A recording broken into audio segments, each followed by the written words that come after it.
All right, y'all, on a brand new adventure today. Today, me and Thomas are kind of exploring a new old spot. It's been a couple years since I've been in here, and the water has definitely changed. It's pushed a lot of sand, silt, and everything else in this spot. But I have found some flat buttons and round balls. If you guys will look back on my videos, you'll see about 8 or 9, 10 back or so of a day I found a bunch of round balls and some spinner baits. This is the location. So we're gonna get to it. We're gonna see if we can find something. I'm not very optimistic because there's a lot of sand in here, and last time I was in here it was a lot deeper. But we're gonna get to it, see if we can find it.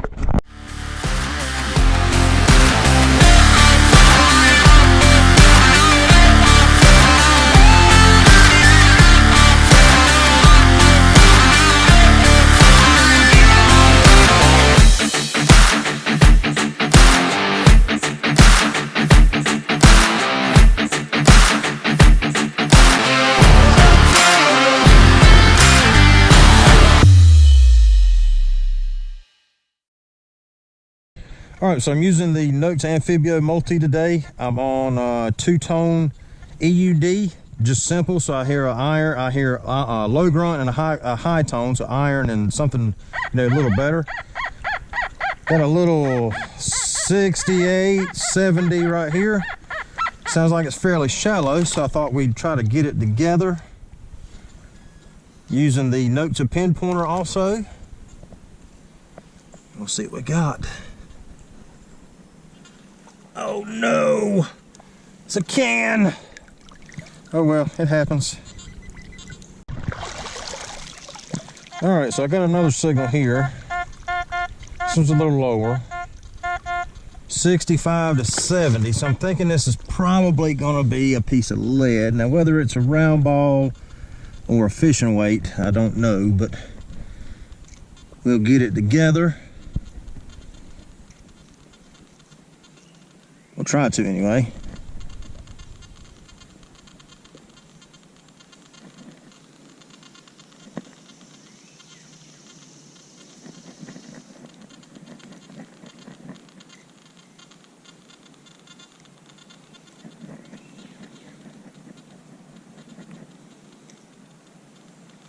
All right, it's in my hand. What is it? What is it?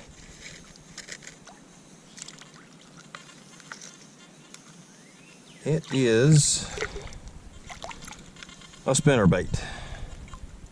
That could have just as easily had been a flat button or a colonial shoe buckle or anything. Let's see what the thing says. It says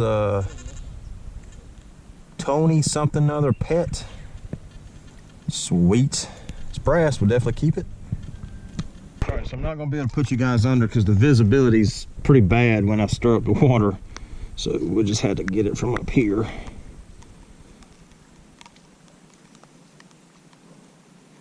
Well, I moved it. I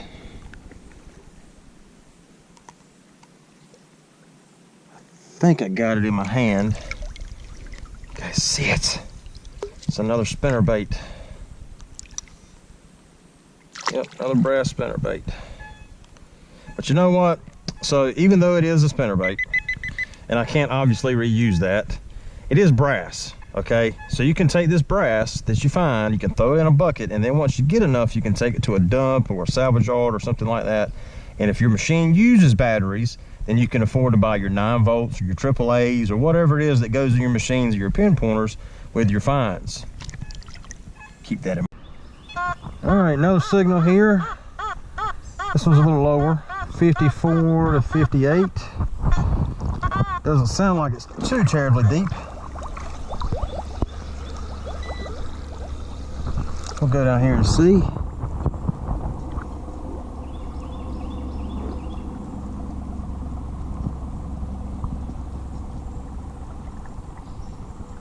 I had to fan for this one a little bit because I don't feel it. Oh, okay, there it is. Let's see what we got. Oh, it's right on the hard pan, so that's always a good sign. It's down here in one of these crevices. I got it. Another spinnerbait. As we were coming in here, we saw a group of stripers. There was probably half a dozen or so in that group. So I imagine that they're fishing for stripers or catfish or whatever, you know, brim or whatever else is in here. But there's a lot of spinner baits. I think this might be the first water hunt that I've done with the Notes and Macro Amphibio Multi. I know I did a video for you guys on the Simplex in the water, you know, just testing it out. But this might be the first one that I've done that I can think of actually doing a water hunt with the machine. So I'm using Andy O'Neill snake skins. I'm gonna give him a shout out. He was nice enough to send me the snake skin here that you see around the coil.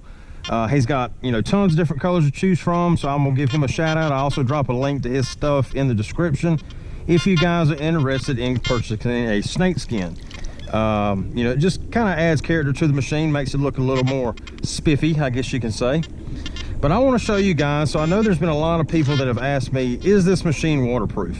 Yes, this machine is 100% waterproof. The plugs on it are waterproof, and just to prove it to you, I will pull off the waterproof connection there. You guys can see it off. And I will drop this thing in the water and let it sink to the bottom and pull it back out, and it will still work. That's the one thing I like about the Amphibios, is the plugs on them are waterproof. You know, some of the competition, if your connecting piece right here becomes loose, it can get water in the head unit and mess up the machine. But check this out. I'll drop it right in there. We'll let it sink. Maybe it'll sink. It's going to float this time, of course, but it's been sinking. I'll push it down and help it a little bit. Pick it back up. It's got some water in the speaker, but other than that, shake the water out. Back working like a champ. Really nice machine, guys. If anybody's interested in getting one, you can also look down in the description below, and there's a link to where you can purchase one from me. All right, so I got a iron signal here. It's big, almost sounds like a cannonball. I hope it is a cannonball so I can shut Thomas up, but I've never found one in here, so I'm not very optimistic. It's reading a 40, and that's hitting just right. Let's stick the pick down in here, see if we can grab it with the magnet first. Oh, I got it. It's not heavy enough to be a cannonball. You guys ready? What is it? Looks like a caster wheel off of an old safe is what it looks to me like. You know, so some of these great big cast iron safes back in the turn of the century would have had these big cast iron wheels on them. Yeah, this thing's been in here a while. I would guess that's what that is. So we're gonna set it right here on this stump. We'll get it on the way out. There you go. See what else we can come up with. Looky, you guys see it? He doesn't see me yet, so I'm trying to get y'all off. Get y'all over there so y'all can see him. There's a huge catfish right down here. Look at the size of that thing. Good gracious. That joker's at least 10 pounds. All right, so I got a signal here. It's definitely iron. However, you hear the ever so often squeak on it, which makes me think there could be something good laying beside the iron. Let's go down there and see what it is. See if we can get it out. Make sure this is on.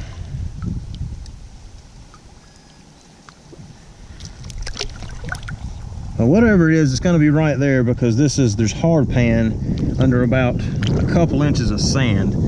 So that's all. I've got it in my hand. That's always a good sign. Ooh, look at here. Check that lock out. Big old heart-shaped lock. Got a patent name on the swing gate.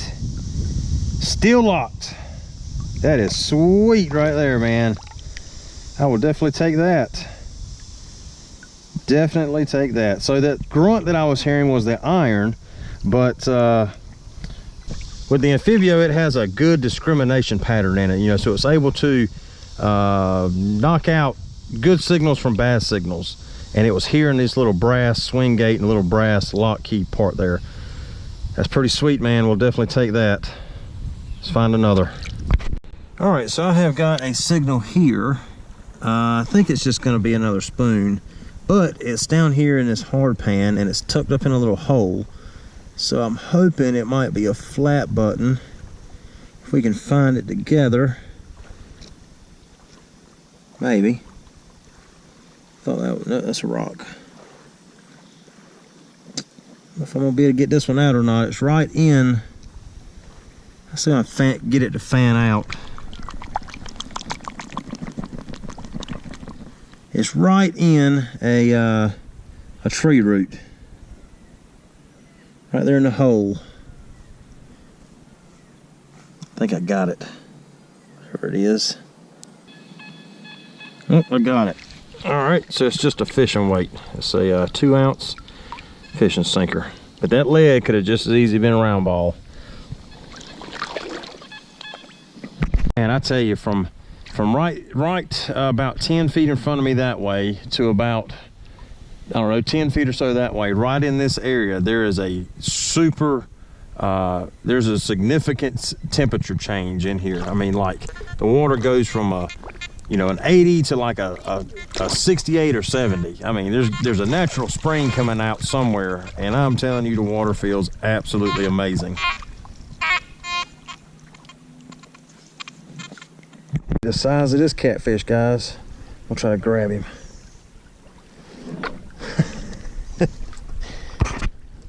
Wow.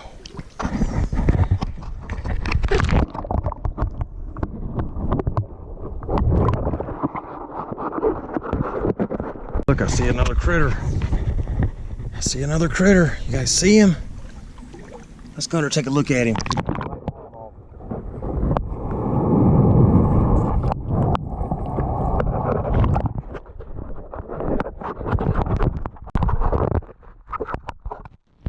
Pretty big iron signal here. Feel it vibrating down there. We'll fan it a little bit, see if we can grab it. Before my detector floats away, I left my strap in the boat. There it is. Looky! It's a big square spike, big square nail. It's pretty cool, man. We'll take that. That probably came out of the bridge that was here, I would think, or I think there was a toll house here. That's just my guess. I'll hold on to it. All right, well, I got an overload here. We'll go down here and see what this is. There's something big and I already see a piece of something. What we got? Sweet, got me a boat anchor. Throw this on the kayak. And I'll actually use that. That's probably a $70 or $80 anchor at Walmart or a fishing store, if I can get it out here.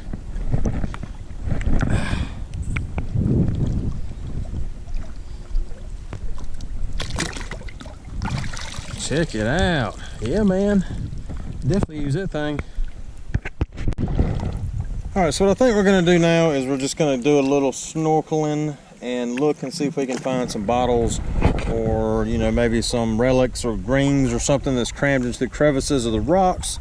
So the majority of the rest of this video is probably gonna be underwater. Unless I find something really good, then we'll come up and share it and talk about it a little bit.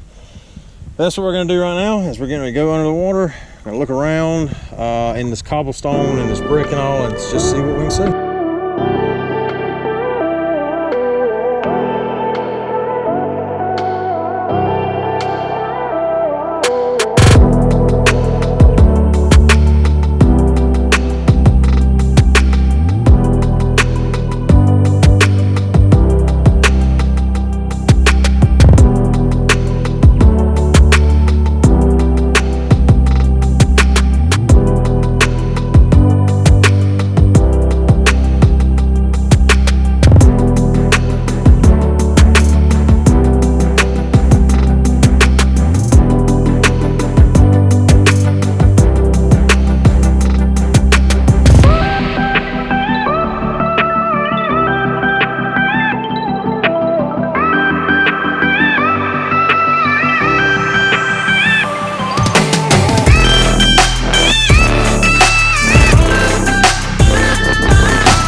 about do it for today. Didn't have a whole lot of time today, about an hour or two, and I'm just going to show you guys real quick the finds. They weren't really all that great, but I did make a couple of good ones. One of them I'm going to use, and one of them will definitely go in the case. The other ones will probably be melted down. But got the nice anchor that I will be reusing. Of course, the padlock. That's probably the best find. My wife loves locks and keys. The curry comb handle or the wagon wheel part. 1, 2, 3, 4, 5, 6, 7, 8, 9 chunks of lead sinkers, and 1, 2, 3, 4, 5, 6 spoons, and a big old square nail. Like I said, not too exciting. There is stuff here, but like I told you guys when I first got here, a lot of sand has been moved in here, and it used to be deeper, and that stuff is now buried. So it's still here, it's just under 4 foot of sand. We'll be back, maybe not. See you guys on the next one.